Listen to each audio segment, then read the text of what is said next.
Todavía no.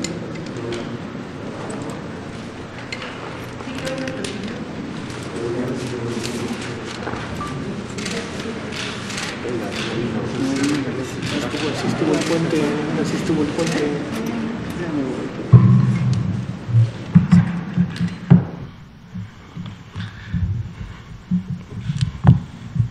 Muy buenas tardes con todas y con todos. Buenas tardes también a todas las personas que nos hacen el favor de sintonizarnos a través de los diferentes medios. Estamos en la Ciudad de México, Palacio Nacional, para dar inicio a la conferencia vespertina número 200 sobre el tema y la evolución de la pandemia a nivel mundial de COVID-19. Esta noche vamos a tener dos componentes, el que ya es de costumbre, en donde actualizamos la estadística del escenario nacional y vemos cómo está la ocupación y disponibilidad hospitalaria. Y hoy vamos a tener un tema muy importante en el aspecto temático, que es además un tema que lógicamente se ha estado tratando y difundiendo ya desde hace varios meses. Es parte o componente lógicamente de toda una intervención que se está realizando desde la Secretaría de Salud del Gobierno de México y sus diferentes dependencias para precisamente poder empezar a mitigar y controlar estas epidemias previas que en México ya existían y que tienen que ver con las enfermedades crónico-degenerativas, entre ellas la obesidad y el sobrepeso. Y es por eso que esta noche nos acompaña y le damos la bienvenida, le agradecemos por estar aquí con nosotros al doctor Simón Barquera. El doctor Barquera es el director del Centro de Investigación de Nutrición y Salud en el Instituto Nacional de Salud Pública, y precisamente el día de hoy nos va a venir a actualizar información y a darnos información además sobre el nuevo etiquetado frontal. Entonces en su momento también tendremos esta parte. Vamos a iniciar con la actualización del escenario nacional, si me permiten. Me comparten la primera diapositiva, por favor. Decíamos hace un momento, estamos justo el día de hoy en la conferencia vespertina número 200. Hace poco estábamos teniendo la conferencia número 100, ¿no? Y parecía que eran muchas, y ahora ya son 200 conferencias vespertinas, y a su vez es el día número 110 de esta nueva normalidad, en donde, como ya sabemos, la intervención principal es la implementación y aplicación del semáforo de riesgo COVID.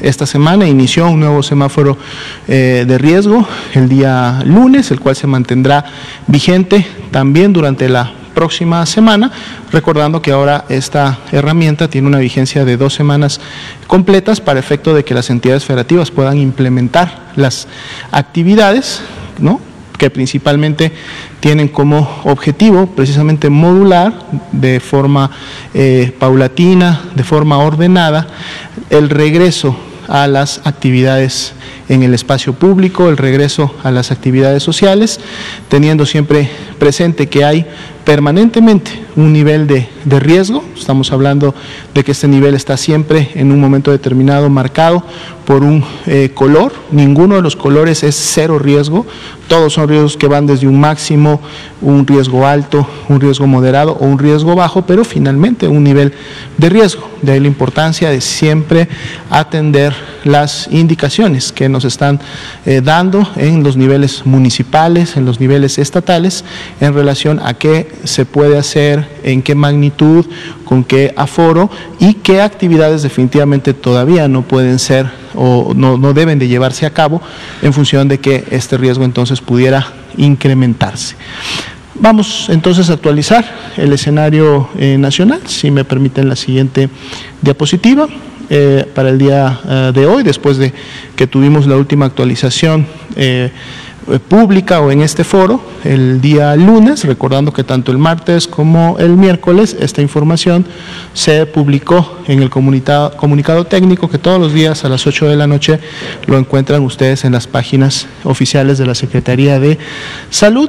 Para el día de hoy son más de 1.549.000 las personas que han sido estudiadas, recordando que aquí están representadas aquellas que al demandar atención médica por la presencia de signos y síntomas en la unidad correspondiente, sea de un primer o un segundo nivel de atención, en donde están la gran mayoría de consultorios externos o de urgencias, pues fueron clasificadas como casos sospechosos de la enfermedad, y al recibir esta clasificación ingresaron al protocolo de estudio y atención médica que incluye, para efecto de estas más de 1.549.000 personas, la toma de una muestra, que en este caso para México sabemos es el hisopo faríngeo, nasofaríngeo, a través del cual se tiene como objetivo precisamente poder aislar e identificar la presencia del virus SARS-CoV-2 en las vías respiratorias, y que si esto va aunado, esa positividad va aunada a la expresión de signos y síntomas, por eso se componen como casos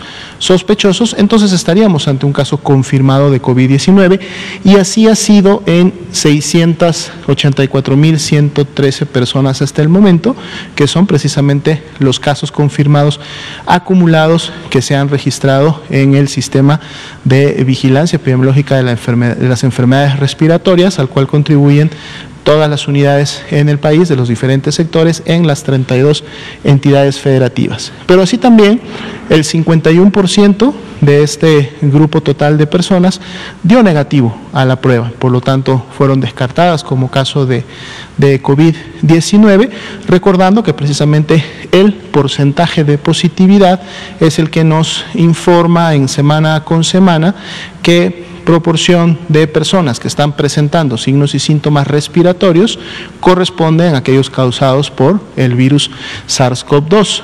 Para el día de hoy y para la semana 36, este porcentaje de positividad está en un 39%, estamos todavía por debajo del 40%, que fue como abrió este porcentaje a inicios de esta semana. El día de hoy es jueves, sabemos que a la semana epidemiológica todavía le queda un sexto y un séptimo día, viernes y sábado, son los días que en la semana hay menor movimiento en relación a la estadística, pero todavía podemos ver cambios en esta presentación de casos. Vamos a ver la siguiente diapositiva, donde tenemos ahora los casos estimados. Hablábamos de esa totalidad de casos que han sido confirmados por laboratorio, pero cuando entonces además le sumamos todos aquellos casos que todavía tienen una muestra pendiente de este resultado, pero lo multiplicamos por el porcentaje de positividad de cada una de las semanas, podemos entonces ahora estimar que lo más seguro es que tengamos al menos 714.892 personas que pueden estar siendo confirmadas con una prueba de laboratorio dentro de todo este universo que hasta el momento se ha estudiado.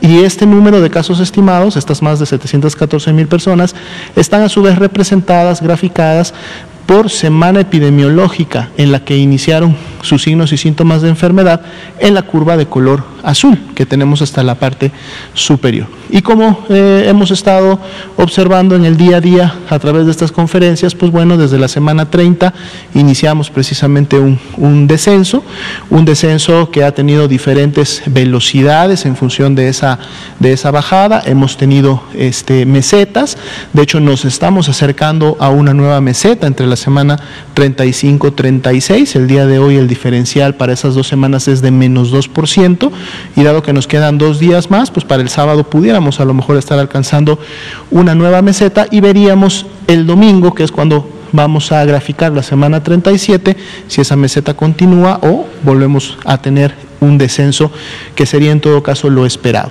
Una noticia importante también y buena para la epidemia es que la presentación de las defunciones también ha mantenido esa tendencia descendente desde que inició, siendo de un menos 40% entre la semana 35 y 36, que es la última graficada.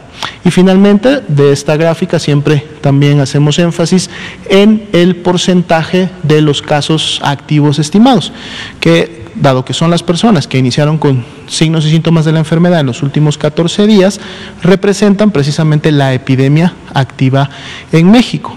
El dato que está en casos estimados en color azul es el acumulado que estimamos ha sucedido ha ocurrido hasta el momento en México desde el 27 de febrero, que se presentó el primer caso importado y confirmado para el país, por lo que de todo ese total, los casos en los últimos 14 días representan el 5%, y ese es un porcentaje que también hemos visto que ha tenido, más allá de una estabilidad, también un descenso semana con semana, y es un indicador también al que les damos seguimiento y que nos revela también esta disminución, esta caída que en su momento vemos ya desde la semana 30 prácticamente. Lógicamente estaremos atentos a cómo se sigue comportando. Vamos a ver ahora rápidamente la ocupación y la disponibilidad hospitalaria. Esta información realmente ustedes se habrán percatado que al menos ya en el último mes o mes y medio no varía tanto día con día. Al principio de la epidemia, cuando estábamos todavía en la fase de subida en lo que se refiere a la curva nacional, pues bueno, sí teníamos movimientos importantes porque se daba la transmisión, se daba el número de contagios y teníamos un número también importante de personas que requerían de la hospitalización, el segundo y tercer nivel. Sin embargo, en estos momentos en los que estamos más bien en una fase de descenso de la epidemia a nivel nacional, pues bueno, es un indicador que más bien está disminuyendo en lo que se refiere a la ocupación diaria, o se mantiene muy estable en el día a día. Continuamos con un 31% de camas ocupadas a nivel nacional, lo cual nos deja disponibles 21.043 camas para pacientes graves o con signos de alarma que requieren este tipo de servicios, y prácticamente todas las entidades federativas están cerca de la mitad o más de disponibilidad de este tipo de camas, teniendo aquellas como por ejemplo Campeche, Chiapas, que inclusive tienen 94% de disponibilidad, es decir, tienen muy pocas personas que están hospitalizadas en este momento. Si vemos la siguiente diapositiva, que es precisamente las camas con ventilador que se usan para los pacientes más críticos, aquí inclusive tenemos un descenso. El día de hoy es 25% la ocupación a nivel nacional, y vemos cómo todas las entidades, incluida la que tendría la mayor ocupación, tiene 58% de disponibilidad de este tipo de camas, y volvemos nuevamente a estados como Campeche y como Chiapas, que tienen el 97 y el 93% de este tipo de camas disponibles para las personas que sí lo vayan a requerir. Entonces, bueno, estos serían los números para esta noche y con la actualización para el día de hoy. Y ahora le daríamos el tiempo que requiera el doctor Barquera para el componente temático. Buenas tardes, muchas gracias, doctor José Luis Salomía. Buenas tardes, invitados y personas que nos escuchan desde su casa. Me da mucho gusto tener la oportunidad el día de hoy de platicarles del etiquetado frontal de alimentos mexicano, que es una estrategia de salud pública muy nueva, pero que tiene trabajándose en el país por muchos científicos alrededor de 14 años. Y quiero reconocer ahí al equipo de investigación del Instituto Nacional de Salud Pública, que cuenta con una serie de investigadores que han estado trabajando de tiempo completo por muchos años en este proyecto. La que sigue, por favor. El etiquetado frontal de advertencia es una estrategia que tiene una razón de ser.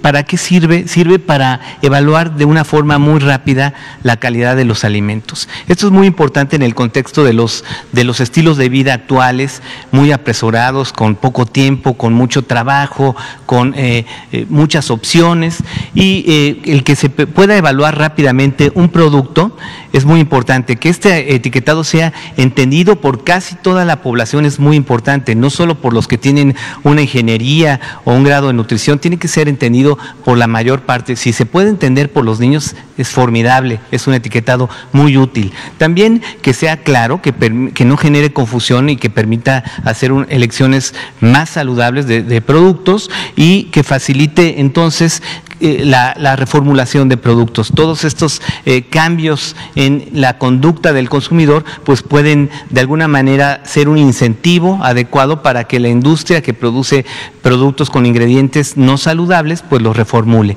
La siguiente, por favor. ¿Qué es lo que tenemos en la actualidad? En la actualidad tenemos este sistema de etiquetados que es muy complejo, que tiene 6 globos y que tiene números y porcentajes y porciones. Y lo que pasa con este sistema es que es un sistema que fue desarrollado por la industria de la comida chatarra hace como 10 años. No existe ningún estudio que demuestre que este sistema funciona para orientar mejores decisiones por los consumidores. En muchos países hay estudios que demuestran que no se entiende, como en Alemania, y en México tenemos estudios que demuestran que no se comprende. No hay ningún estudio que demuestre que tiene alguna utilidad. Se basa en 2,000 calorías al día. Esa es la porción estándar en la que se basan esos porcentajes de las guías diarias de alimentación, como le llaman. El problema es que hay millones de mexicanos que requieren menos de 2,000 calorías al día, particularmente los niños. Entonces, si usamos un estándar de porcentajes para llegar a 2,000 calorías, en muchos casos lo que estamos recomendando es que coman más de lo que necesitan, que es justamente uno de los problemas. También considera 90 gramos de azúcar como la cantidad recomendada por día. Esto pues preocupa mucho y a nosotros nos parece incluso engañoso, porque la Organización Mundial de la Salud lo que recomienda son 50 gramos de azúcar y eso como el máximo tolerable. Entonces pues es casi el doble del máximo tolerable y en niños todavía se puede requerir menos azúcar. Entonces es otro problema de este sistema de etiquetado. También que utiliza porciones arbitrarias. Por ejemplo, en el ejemplo que tenemos ahí, dice 125 gramos. Y entonces ahí vienen todos los porcentajes para 125 gramos. Y si lo queremos comparar con otro producto y el otro producto tiene 400 gramos, va a tener otros números. Entonces va a haber que hacer una serie de cálculos para entender cuál es mejor o peor y eso es muy complicado. Entonces el que requiera cálculos también lo hace un mal sistema. La siguiente, por favor. Entonces, una de las cosas que hicimos nosotros muy temprano, en el 2011, es evaluar este etiquetado cuando ya se anunciaba y ya lo empezaban a adoptar algunas compañías aquí en México de manera voluntaria. Y lo que vimos muy rápidamente con estudiantes de la carrera de nutrición es que no podían comprenderlo adecuadamente en poco tiempo con estas características, con pocos segundos y tomar una decisión más saludable con este sistema. Eso lo reportamos a los tomadores de decisión y a las agencias encargadas de tomar las decisiones y lamentablemente pues no fuimos escuchados y este sistema se adoptó como un estándar por el Gobierno de México en el 2013. La siguiente, por favor. El sistema tiene varios problemas que pues es muy fácil de mostrar. Por ejemplo, aquí podemos ver una bebida azucarada. Las bebidas azucaradas son un problema en nuestro país, causan más de 40,000 muertes cada año. Y entonces sería muy importante orientar a la población a que el consumo de estos productos pues se limitara en la mayor medida posible. Aquí podemos ver en la parte de arriba que esta bebida dice 200 mililitros aportan 25 gramos de azúcar. Entonces, imagínense ustedes, 25 gramos de azúcar ya es el 20% de lo que necesita una persona en todo el día. Pero, ¿qué creen? Este envase tiene 600 mililitros, o sea que realmente debería de decir 75 gramos de azúcar. Y eso dice que es el 60% de lo que necesita una persona, pero eso lo dicen usando el estándar que ellos pusieron de 90 gramos. Si usamos el estándar de la OMS, de la Organización Mundial de la Salud, este envase tendría 150% del azúcar que necesita un adulto en todo un día. Y el problema es que esto a veces lo consumen los niños, en los que sería mucho más de esta cantidad, podría llegar a ser el doble de lo que se requiere de azúcar. Y esa es una de las causas de que hayamos visto pues que este etiquetado no contribuyó a mejorar las elecciones saludables, no contribuyó a que la gente supiera qué productos tienen ingredientes críticos que afectan la salud. La siguiente, por favor. Los ingredientes críticos que afectan la salud, de acuerdo con la Organización Panamericana de la Salud, y que tienen mucho que ver con esta epidemia de enfermedades crónicas, son los niveles altos de azúcar, grasa y sal agregados a los alimentos ultraprocesados. En Chile, cuando nosotros implementamos ese etiquetado que está abajo, el de la industria, implementaron un etiquetado que se llama etiquetado de advertencia, que simplemente avisa que hay niveles muy altos de azúcar, grasa o sal o calorías en los productos ultraprocesados. Y es un sistema muy simple que muy rápidamente vimos que empezaba a tener estudios en pilotos que era muy fácil de comprender por la población. La siguiente, por favor. Hay una serie de mitos respecto al etiquetado que observamos mucho en México. Dicen, por ejemplo, que este nuevo etiquetado no va a funcionar porque todo producto tendrá sellos. Eso es falso. Realmente, como mencionó el doctor Juan Rivera hace unas semanas, el consumo de alimentos ultraprocesados es de alrededor del 30% de la dieta del mexicano. Es decir, 70% de lo que comemos es natural, fresco y no va a tener sellos. Ahora, de los productos ultraprocesados, hay un 15% que ya por default, lo hemos evaluado, no tiene ningún sello, como un 15% que tiene un sello, y luego ya hay productos que tienen más sellos y que pues posiblemente se reformularán para mejorar su perfil. Otra cosa que dicen es que no va a funcionar porque el consumo de comida chatarra va a continuar. Dicen, eso no va a servir, la gente va a seguir consumiendo comida chatarra. Bueno, el objetivo de este etiquetado es simplemente orientar a la población a que tengan la información para tomar elecciones saludables. Entonces, lo comentó el subsecretario Ernesto Acevedo de Economía hace también unas semanas, puso la analogía de cuando uno va en la carretera y ve un letrero que dice el límite de velocidad es de 80, curva peligrosa. Bueno, el Estado está cumpliendo con la obligación de dar la información para que uno pueda tomar una buena decisión. Es exactamente lo mismo, no es satanizar ningún producto, no es tampoco hacer algo que implique necesariamente que se tenga que desaparecer ese producto, es simplemente advertir sobre las características del producto a la población. También dicen que generará afectaciones económicas y eso no se sostiene porque en Chile se implementó y no hubo efectos, se evaluó y no hubo afectaciones económicas. Esto lo ha declarado la misma industria. Y también el subsecretario Ernesto Acevedo de Economía ha mencionado esto, que es muy lógico. La gente va a seguir yendo al súper y va a seguir comprando productos. Simplemente va a haber grandes ganadores que van a ser los productos con menos sellos, que tengan el perfil más saludable, y los productos más chatarra, los que tengan muchos sellos, pues probablemente se van a consumir un poco menos. También dicen que el problema son las garnachas, los productos tradicionales mexicanos, y eso es una mentira. También el doctor Juan Rivera mostró aquí la encuesta nacional de nutrición y salud, en la que se hizo una evaluación muy cuidadosa de hogares representativos de todo el país, y donde se encontró que la principal contribución a azúcar, grasa y sal agregada en la dieta del mexicano viene de los alimentos industrializados. Otra cosa es que las garnachas son un conjunto de alimentos heterogéneos donde hay muchos tipos que son muy saludables y que ojalá y se consumieran en lugar de consumir comida chatarra. Los otros 3 puntos los voy a discutir más adelante, pero son que no da detalles de ingredientes, dicen el etiquetado de advertencia, que falta una estrategia integral, que esto no va a resolver porque lo que se requiere es una estrategia integral, y que es una copia al vapor del sistema chileno. La siguiente, por favor. Bueno, sobre lo de que es una copia al vapor del sistema chileno, más bien lo que ocurre en investigación y en ciencia es que uno siempre basa sus esfuerzos en la mejor evidencia posible, y en el momento en que surgió el etiquetado chileno tenía la evidencia de ser la mejor alternativa, y entonces nosotros rápido lo evaluamos en el 2016 en 4 países con apoyo de UNICEF, y mostramos rápidamente que niños mexicanos entendían incluso mejor ese etiquetado que jamás habían visto que el etiquetado que ya teníamos en México, en el que el gobierno había gastado muchos recursos para una campaña educativa. La siguiente, por favor. Desde ese entonces hemos estado desarrollando un programa de investigación que incluye muchos estudios. Aquí pueden ver más de 10 estudios publicados en revistas internacionales de alto impacto, donde para ser publicados se requiere de mucho rigor científico, y donde se analizan distintos puntos del etiquetado que nos hicieron llegar a esta alternativa del etiquetado frontal de advertencia. En esta gráfica podemos ver también otra serie de estudios, la siguiente por favor, que ya se publicaron en el 2020. Entonces, alrededor de 20 estudios tenemos que sustentan este etiquetado. Es un sistema tan bien sustentado que cuando fueron las discusiones basadas en evidencia y transparentes en la Secretaría de Economía y COFEPRIS para elaborarlo, pues hubo mucho consenso muy rápidamente por parte de todos los grupos interesados en la salud.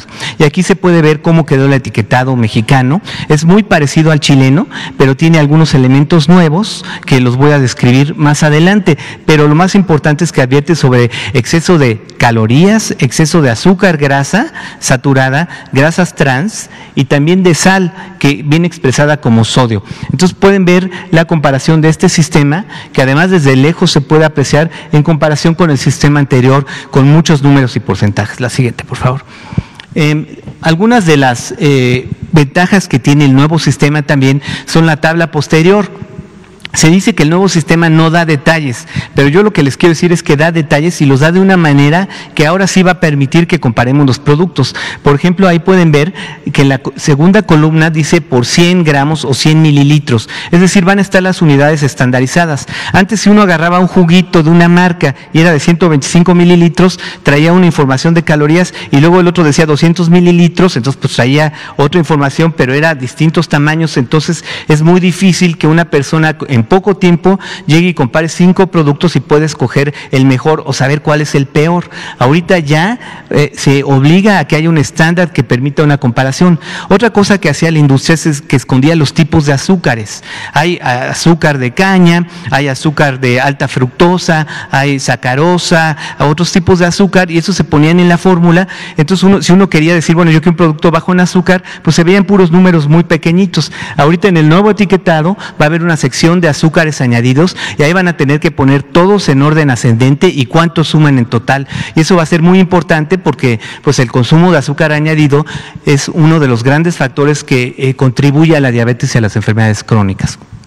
En el otro etiquetado, que es el que tenemos del lado derecho, pues venía por porción y por envase, entonces era muy difícil de comparar y no venían desglosados los azúcares. La siguiente, por favor. Ahora, les quiero enseñar algunos ejemplos de cómo se ven los productos hoy en día en el supermercado. Este producto es un cereal de arroz inflado sabor chocolate y vean ustedes el etiquetado. El etiquetado está mezclado con el platito de chocolate y en color café, y díganme ustedes si desde ahí pueden ver alguno de los números y con eso juzgar si es un producto saludable o recomendable. Bueno, es muy difícil de ver. Ahora, no sé si alcancen a ver, pero dice en letras blancas, dice una porción es de 30 gramos.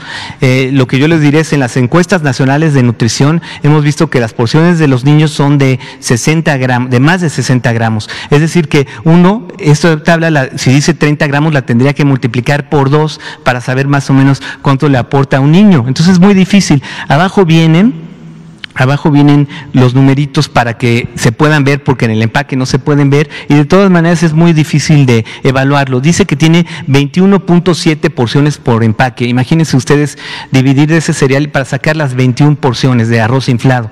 En el nuevo etiquetado nada más va a decir exceso de calorías, exceso de azúcares y exceso de sodio. Entonces muy fácil uno va a poder saber que tiene estos elementos. La siguiente, por favor. Aquí también pueden ver otros productos, y entonces miren cómo venía antes en color naranja el etiquetado con 9 números y porcentajes, y ahora ya nada más este pan dulce va a decir exceso de calorías, de azúcares y de grasas saturadas. La siguiente, por favor. Y aquí podemos ver dos elementos que son nuevos en el etiquetado frontal de advertencia, que es que va a recomendar que estos productos no se den a niños, los que tienen cafeína, ni edulcorantes no calóricos. La razón es que la cafeína es un estimulante al que los niños, especialmente los niños, son muy sensibles. Les puede quitar el sueño, les puede producir ansiedad, puede generar incluso ciertos malestares, y no hay ninguna asociación en el mundo que recomiende cierto nivel de consumo. Las bebidas de cola, las bebidas energetizantes contienen cafeína, entonces se advierte ahora que esto no es recomendable para niños. Y los edulcorantes no calóricos no son metabólicamente inertes. Los edulcorantes no calóricos pues no tienen calorías, pero sí generan una respuesta metabólica, y eso lo ha documentado con mucha claridad, además de institutos alrededor del mundo. El Hospital Infantil de México, que tiene un estudio importante y que no recomienda que se le den a niños, y además se comenta que se desconoce el impacto de estos edulcorantes a largo plazo en la población. Entonces, por el principio de máxima precaución, pues uno no se los quiere recomendar a nuestros niños. En otros países, para reducir el nivel de azúcar, empezaron a agregar estos edulcorantes en alimentos dirigidos a niños, y no queremos que eso suceda. La siguiente, por favor. Aquí podemos ver entonces cómo se toma rápido una decisión entre dos productos con el etiquetado frontal de advertencia. De este lado tenemos un queso panela y del lado derecho tenemos un queso que dice tipo americano. Ahora ya va a tener que decir además imitación. Y los etiquetados tradicionales pues ni se alcanzan a ver, pero aquí yo se los puse para que los puedan ver en unas tablas. Si ven, de un lado dice, por ejemplo, 18% de grasas saturadas y el otro dice 6% de grasas saturadas, pero vean las porciones, uno tiene 30 gramos y el otro tiene 17.5 gramos. Entonces, ¿cuál es mejor? ¿Cuál escogemos? Bueno, con el nuevo etiquetado, uno va a decir exceso de sodio y el otro va a decir exceso de grasas saturadas, exceso de grasas trans y exceso de sodio. Entonces va a ser muy claro para la gente cuál tiene más ingredientes críticos que son nocivos para la salud. La siguiente, por favor.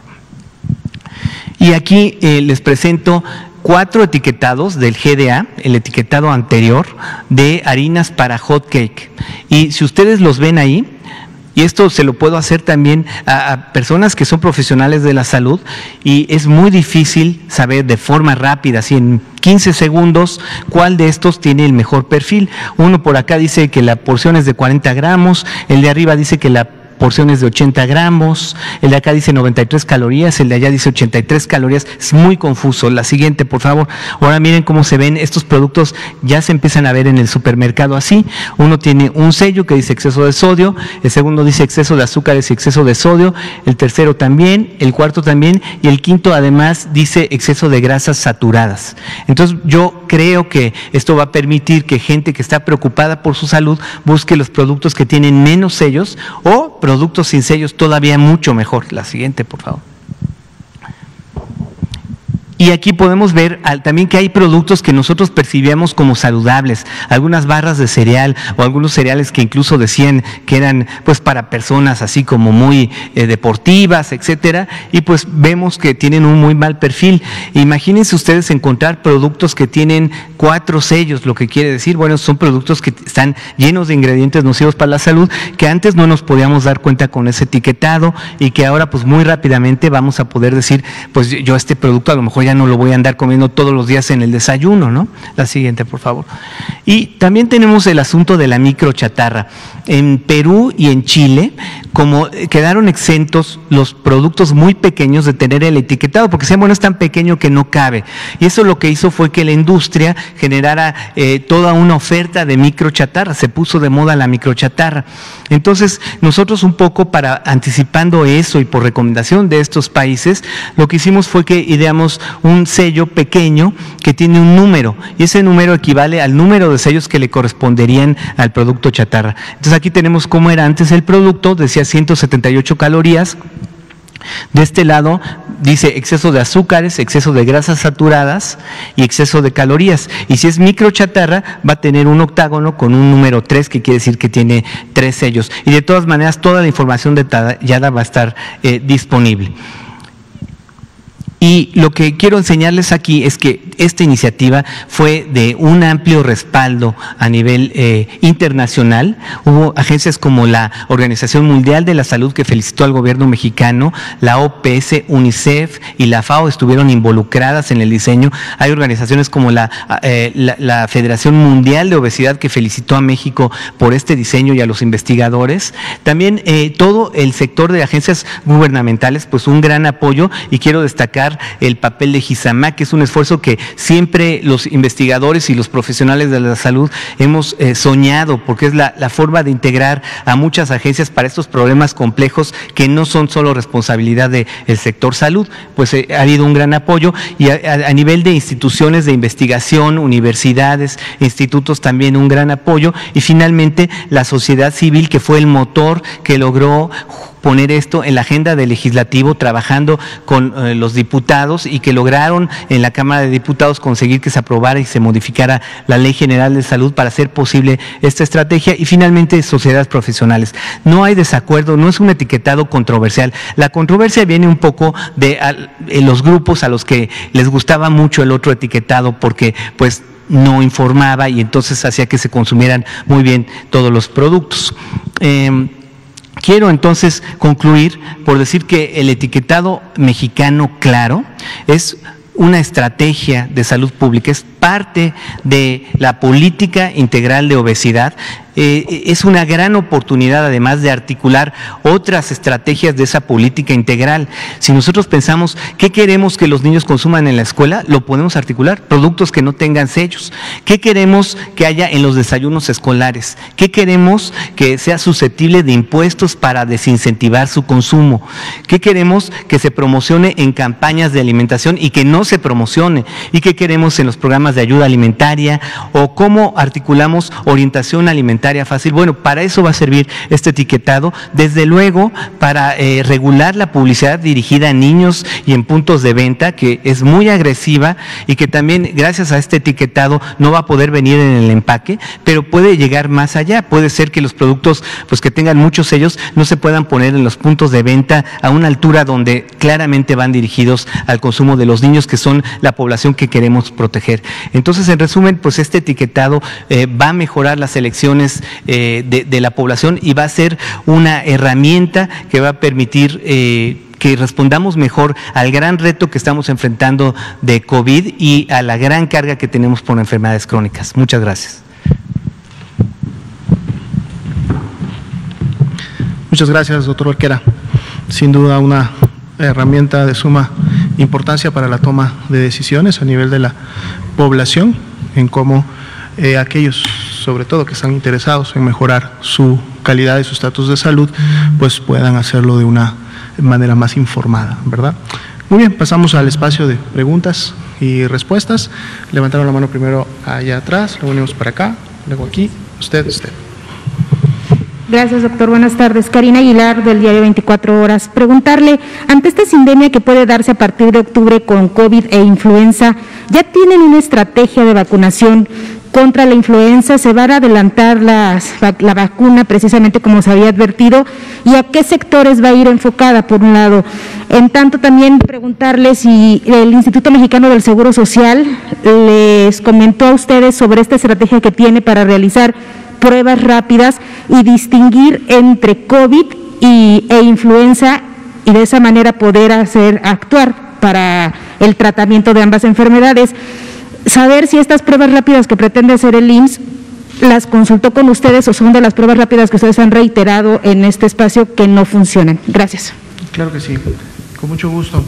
En el tema precisamente de lo que estamos esperando, la perspectiva para esta temporada invernal 2021, que por cierto está pronta ya a iniciar de manera oficial. Esta temporada inicia en el mes de octubre, la primera semana de octubre estaríamos dando por iniciada la temporada invernal. Dura 6 meses, es decir, el último trimestre 2020 y el primer trimestre de 2021, aunque sin embargo, y esto basado lógicamente en la vigilancia epidemiológica de prácticamente los últimos 15 años en materia de influenza, la mayor cantidad de transmisión del virus de influenza y por lo tanto las personas que enferman de ella se da normalmente en los meses de enero, a partir de la quincena de enero, y tiene o logra sus picos máximos durante fines de enero y los meses de febrero. Sin embargo, lógicamente, esto no limita que la actividad preventiva por excelencia, que es la vacunación, dado que esta es una enfermedad que sí cuenta con una vacuna que al menos nos permite evitar, si no la enfermedad como tal, sí la presentación grave de la misma, y en población vulnerable o que tiene determinantes de riesgo importantes, pues inicia desde que la temporada invernal inicia. Estamos hablando del mes de octubre. Ya se han estado haciendo todas las trámites correspondientes. De hecho, unos primeros lotes de vacuna que ya llegaron están siendo ya analizados por la COFEPRIS, que es la instancia que en su momento analiza todos los lotes que van llegando al país, y después de que pasa todos estos procesos de verificación y sobre todo que el tema de seguridad de la vacuna, se liberan para que puedan realizarse y llevarse a cabo las campañas de vacunación. Se estuvo hecho, en su momento, digo, desde hace 2 meses y medio atrás, se estuvieron haciendo las preguntas sobre la posibilidad de que la campaña de vacunación de influenza iniciara antes. En su momento se comentó que esto no era posible, no porque no se contara con los recursos en el país, tanto financieros como humanos, para poder llevar a cabo la campaña, sino que esto tiene que ver directamente con la oferta y por lo tanto la proveeduría internacional de la vacuna. Hay todo ya un esquema que inclusive empieza desde que la OMS define el tipo de vacuna, en este caso cómo se va a componer, cuáles son los tipos, subtipos de influenza que van a integrar la vacuna y cómo entran a los procesos de producción por las empresas que a nivel internacional proveen de la misma. Entonces no iba a ser posible adelantar de manera importante, o sea, digamos semanas o meses la vacunación como tal. Y como comentaba, dado que la mayor circulación normalmente la solemos ver en los meses precisamente de enero y febrero, entonces no representa un riesgo importante a nivel poblacional, o no cubría el hecho de adelantar la vacunación una protección inmediata para evitar lógicamente la cocirculación. Entonces la vacunación se va a llevar a cabo en los tiempos definidos y en los que normalmente se programan año con año. Como siempre, la vacuna de influenza se prioriza justo a los grupos de riesgo. Normalmente México ha adquirido año con año alrededor de 32, 33. Para esta temporada están programadas 35 millones de dosis de vacuna y que por esa cantidad precisamente a quienes se aplica la vacuna: a las mujeres embarazadas, a las personas de la tercera edad, a los menores de 5 años, a las personas con comorbilidades como son la hipertensión, la diabetes, la enfermedad cardíaca, la inmunosupresión. Son prácticamente los grupos que año con año, o mejor dicho, temporada con temporada, porque recordamos que incluye 2 años, en este caso 2021, son los que tienden a tener enfermedad más grave y lógicamente en un momento complicarse y fallecer por la misma. Otra ventaja que tiene influenza en relación a COVID es que influenza sí tiene demostrado un tratamiento específico, el antiviral que conocemos como Celtamivir, que está demostrado que si este antiviral se inicia en los primeros 5 días de evolución de la enfermedad, la mayor cantidad de personas logran remitir la enfermedad y la misma no progresa a una enfermedad grave como tal, ¿no? Entonces esta es otra ventaja que tiene influenza y en donde sí, por ejemplo, el aseguramiento de este medicamento tanto en las entidades federativas como en la reserva estratégica a nivel nacional se tiene y se adquiere año con año, y esto está seguro porque inclusive está enfocado a la posibilidad de que en cualquier año se convierta en un año epidémico para la enfermedad. A nivel de vigilancia epidemiológica y precisamente para poder conocer el comportamiento de esta cocirculación del virus de influenza, ahora que tenemos SARS-CoV-2 circulando de manera importante en la comunidad en todo México, ya desde hace 3 semanas, de hecho esta va a ser la 4ª, o sea estamos ya cumpliendo un mes, que se inició una estrategia enfocada a la península, específicamente a 3 entidades federativas, Yucatán, Campeche y Quintana Roo. Esto porque también la información de la vigilancia epidemiológica nos ha develado que al menos en los últimos 4 años son los estados, o es la península, la que inicia de manera, digamos, más temprana con la circulación de influenza. Entonces, la estrategia en este caso se enfocó a que todas aquellas muestras que salían negativas a COVID-19 pasaran al algoritmo de influenza e inclusive los casos graves y en su momento las defunciones pasaran al algoritmo ampliado de virus respiratorios, en donde se identifican prácticamente 18 otros tipos de virus respiratorios que tienen afectaciones importantes a la población, algunos de ellos potenciales epidémicos.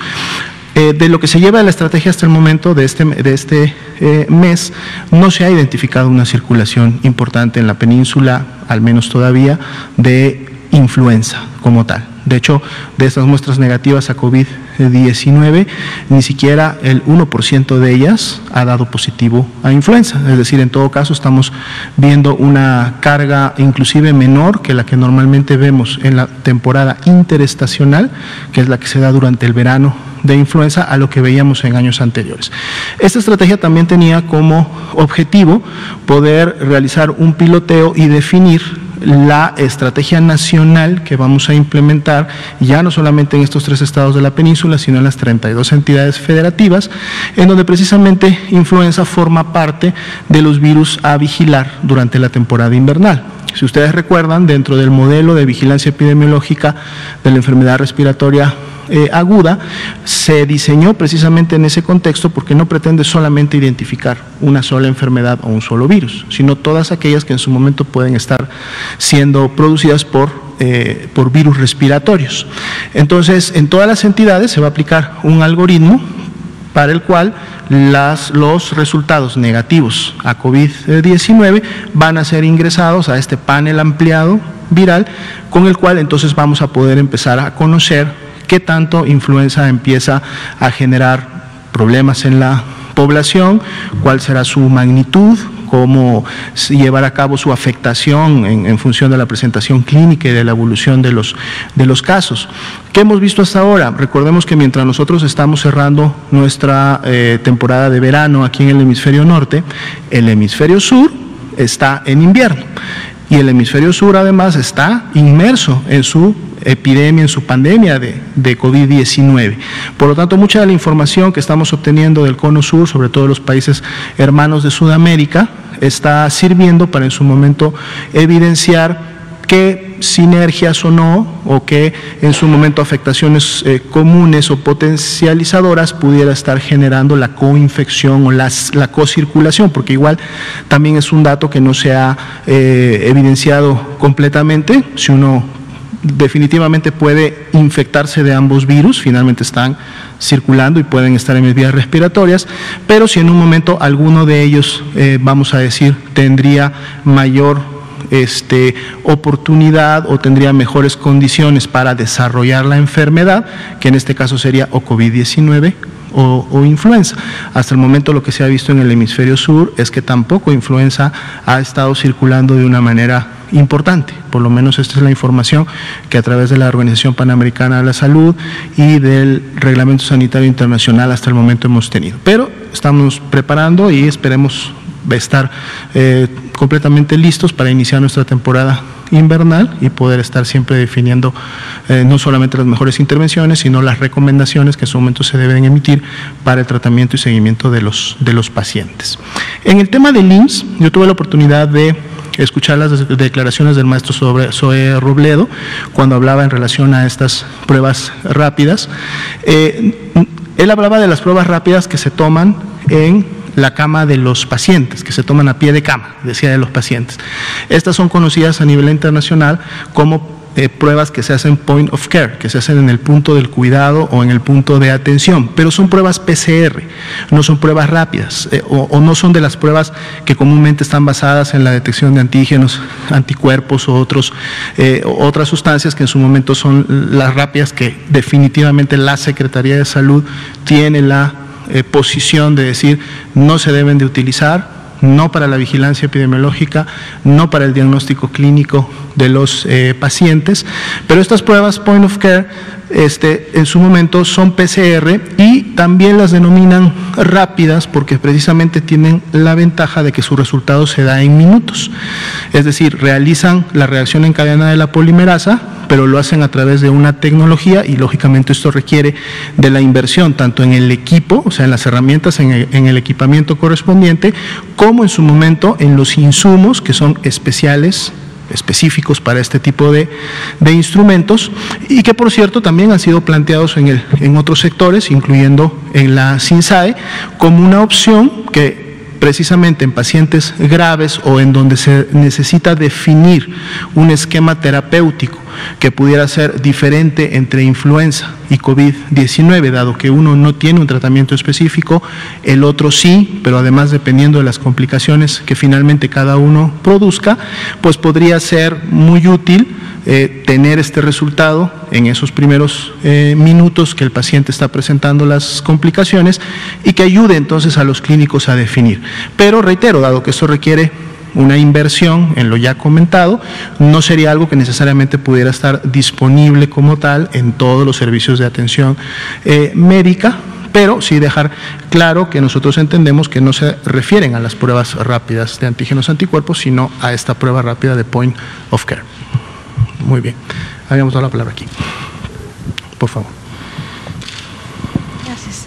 Buenas noches, doctor Barquero. Soy Daniela Pastrana, de Pie Página. Le quiero preguntar, después de después del etiquetado, ¿qué sigue? O sea, ¿qué más implica la estrategia? Si es posible que eso se amplíe a la publicidad comercial de comida rápida, de pizzas, de no sé, hamburguesas, pollos, todo lo que implica la comida rápida. Y mencionaba que algunas garnachas son sanas y debemos comerlos. Quería saber cómo diferenciamos de toda la multitud de comidas mexicanas, cuáles son saludables que deberíamos comer más, básicamente. Sí, muchas gracias. Bueno, lo que tenemos es un programa de evaluación de políticas a nivel internacional que ha estado articulándose con agencias como la OPS-OMS, UNICEF y también la FAO, y en México se ha estado articulando a través de ese grupo intersecretarial llamado GISAMAC, que busca dietas que sean sustentables, sostenibles, asequibles, sabrosas, que sean amables con el ambiente, que permitan una huella de carbono menor y que sean saludables. Entonces, bueno, esta es una de las grandes partes, uno de los componentes de la estrategia para una mejor salud alimentaria, que está también arrancando con mucha energía. También debo decir que se ha estado trabajando de manera muy intensa entre los grupos de salud con la SEP para el programa de salud escolar. Y el programa de salud escolar ahora sí ya dice cosas que los niños necesitaban saber y que no se había permitido que se expresaran. Por ejemplo, que las bebidas azucaradas son malas para la salud, que producen diabetes, que producen una elevada mortalidad, o que la comida chatarra, lo mismo, que la comida chatarra es uno de los grandes determinantes de la epidemia y que tenemos que mejorar el ambiente, consumir más agua, etcétera. Entonces, toda esa parte en escuelas también se está articulando. Hay una serie de oportunidades que usted señala acertadamente que se tienen que seguir trabajando y fortaleciendo con la evidencia. Por ejemplo, estamos viendo que los puntos de venta son un espacio de oportunidad donde las compañías enfocan sus esfuerzos en atraer a los niños con productos, incentivos, personajes, etcétera. Entonces, pues pensamos que ese es un área donde se tiene que pensar cómo. Lo ideal sería que las propias industrias pues se autorregularan y dijeran: no vamos a poner productos que tienen ingredientes dañinos para promocionar a los niños, pero pues no ha pasado nada ahí en los últimos 14 años. Y, por ejemplo, ahorita que salió el etiquetado, en unas cuantas semanas ya muchas compañías ya reformularon y ya le bajaron el sodio. En semanas estamos viendo beneficios de este nuevo etiquetado, porque ya muchas compañías ya le bajaron el sodio a sus cereales y ya le bajaron las grasas, quitaron grasas trans, etcétera. Lo estamos monitoreando.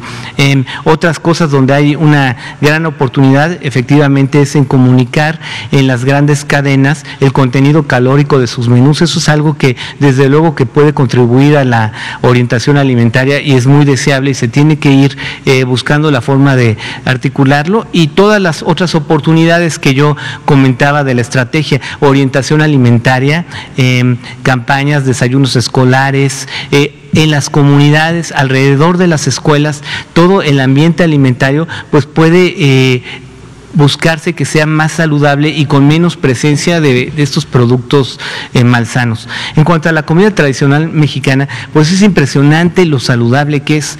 Muchos la comparan en sus características con la comida de la dieta del Mediterráneo, porque tenemos grasas buenas como las oleaginosas, como cacahuates, como el aguacate. También tenemos vegetales muy buenos, cereales, proteínas, el frijol, que es parte básica de la dieta del mexicano. mexicano y cuyo consumo ha estado reduciéndose en los últimos años y se ha estado reemplazando por alimentos ultraprocesados. Entonces, entre algunas de las garnachas, pues por ejemplo hay tlacoyos, hay sopes, hay quesadillas y hay muchos productos que pueden ser consumidos como parte de una dieta saludable, y obviamente hay heterogeneidad en cómo se preparan, y hay una estrategia también para pensar cómo hacer que la comida tradicional pues se regrese a la preparación tradicional, no a estas preparaciones pues que imitan un poco a las papas fritas, ¿no? Que todo es sumergido en aceite, sino hacerlo más al comal, etcétera. Pero esa es otra campaña. A mí lo que me gustaría dejar muy claro es que las encuestas nacionales que evalúan con mucho detalle la dieta en todo el país, lo que han encontrado es que el principal determinante de los altos consumos de azúcar, grasa y sal son los alimentos ultraprocesados. Entonces este es un primer paso que se tiene que dar sí o sí si queremos mejorar y reducir las enfermedades crónicas en el país. Pasamos ahora de este lado y volvamos luego para acá. Por favor. Gracias, buenas noches. Liliana Noble de Pulso Saludable. Tengo dos preguntas, una para el doctor Barquera, si me lo permite, doctora Alomía. Quisiera saber, doctor Barquera, ¿en cuánto tiempo van a tener los primeros resultados de este nuevo etiquetado y en qué van a consistir estos nuevos resultados para darse cuenta si en realidad ha sido exitoso esta implementación? Y para usted, doctor Alomía, algunos países de Latinoamérica han expresado a la Organización Mundial de la Salud su intención de pedir una prórroga para inscribirse en este programa de las vacunas de COVAX. En esta intención está México, ¿y por qué sería así? Gracias. ¿Cómo no? Gracias, doctor. Bueno, los resultados que se van a tener de este etiquetado los estamos generando todos los días, y hay muchos tipos de evidencia que vamos a ir obteniendo en los siguientes meses. Por ejemplo, en Chile se demostró que el solo hecho de que entrara en vigor el etiquetado generó una reformulación sustancial por parte de la industria, es decir, la industria que decía que tecnológicamente no era posible reducir el azúcar o la sal o la grasa, cuando entró el etiquetado, pues se prepararon y mejoraron el perfil de sus productos.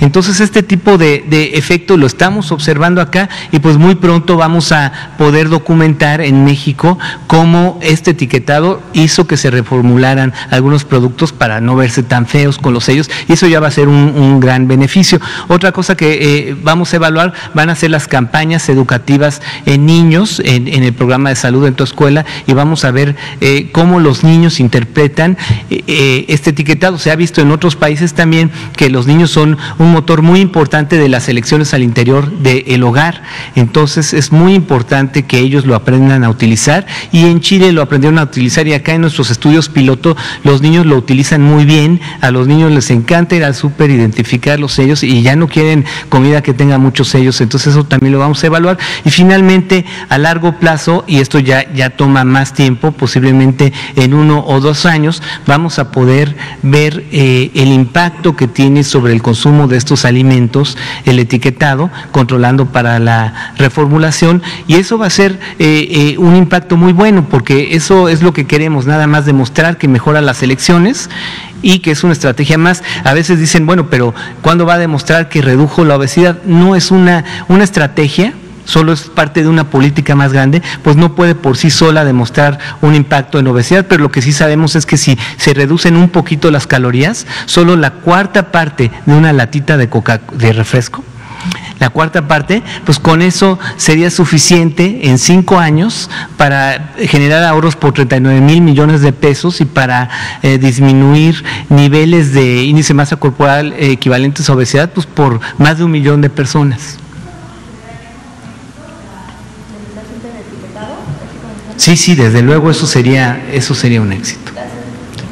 Bien, efectivamente en diferentes medios internacionales ha estado circulando información, o han dado a conocer que algunos países están solicitando algunas extensiones en relación a los plazos que la iniciativa COVAX, promovida por la Organización Mundial de la Salud, comunicó e implementó desde que esta iniciativa se formó. El primero de ellos, que precisamente venció el pasado 31 de agosto fue la declaratoria de intención, es decir, en la que el país o los países, cada uno de ellos, pues declaraba que tenía intenciones de participar de esta iniciativa y que por lo tanto estaría integrando una propuesta formal en relación a la cantidad y el modelo por el cual adquiriría la vacuna, la que precisamente debe de ser enviada el día de mañana 18. 18 es la segunda fecha marcada en la iniciativa para poder enviar ahora un documento que hable sobre el compromiso al cual el país ya va a suscribir en relación a la adquisición de la vacuna. Y posteriormente, la siguiente fecha importante, en todo caso para México, hay una fecha intermedia que es el 29 de septiembre, en donde se van a definir otros temas de componentes, pero están más en el campo de COVAX como tal. Realmente la siguiente fecha importante para México sería la del 9 de octubre, que es cuando tendría que quedar lógicamente transferido o en su momento liquidado lo correspondiente a los anticipos que se están solicitando para la vacuna. México no forma parte de los países que han solicitado una extensión. Recordemos también que dentro de la iniciativa COVAX, de entrada hay dos grupos de países, aquellos que van a autofinanciar su vacuna, es decir, que vamos a pagar, México forma parte de este grupo, que va a pagar por su vacuna con fondos propios, con fondos del país. México ha estado haciendo toda la provisión para poder salir con esta solicitud y en su momento compra de lo que se requiere o de lo que permite la iniciativa COVAX para cada uno de los países, pero hay otros grupos de países que por sus, digamos, condiciones económicas van a poder tener acceso a financiamiento internacional, y esto también a través de los mecanismos que la OMS y la OPS tiene ya definidos para estos países. Entonces, puede haber, digamos que una mezcla un poco de los diferentes modelos de adquisición y que algunos de estos países en estos grupos estén pidiendo lógicamente un poco más de tiempo para terminar de definir sus condiciones o en su momento poder hacer la suscripción de sus compromisos, pero para el caso de México, digamos que estamos avanzando en tiempo y forma, y lo que hasta el momento está definido es que el día de mañana se va a remitir el documento correspondiente en base a lo que toca y en base a la calendarización. No, en este momento todavía no. Recordemos que la iniciativa COVAX precisamente pretende asegurar el acceso a los diferentes tipos de vacunas que en este momento se están produciendo, dado que todavía no hay ninguna vacuna que haya entrado a fase de producción y que por lo tanto no se tenga una expectativa de el número o cantidad de dosis que va a tener disponible, ni mucho menos la fecha en lo que esto puede ocurrir. Todavía en COVAX no se habla de una vacuna en particular. Cuando hablamos de COVAX hablamos de acceso a todas las vacunas que en algún momento estén disponibles para su compra y para su adquisición. ¿Sí? Bueno. Precisamente como el día de mañana, 18, es el plazo para hacer la suscripción correspondiente, los equipos técnicos, tanto que tienen que ver con el tema de la vacuna como las áreas administrativas, están precisamente en esa última fase, definiendo. Mañana que se realice la suscripción como tal, yo creo que a lo mejor para el fin de semana o la próxima semana se podrá tener ya los datos específicos de lo que México suscribió. Bueno, nos ha ganado el tiempo esta noche, ya son las 8:02, pero mañana seguimos con las conferencias y con las preguntas. Muy buenas noches.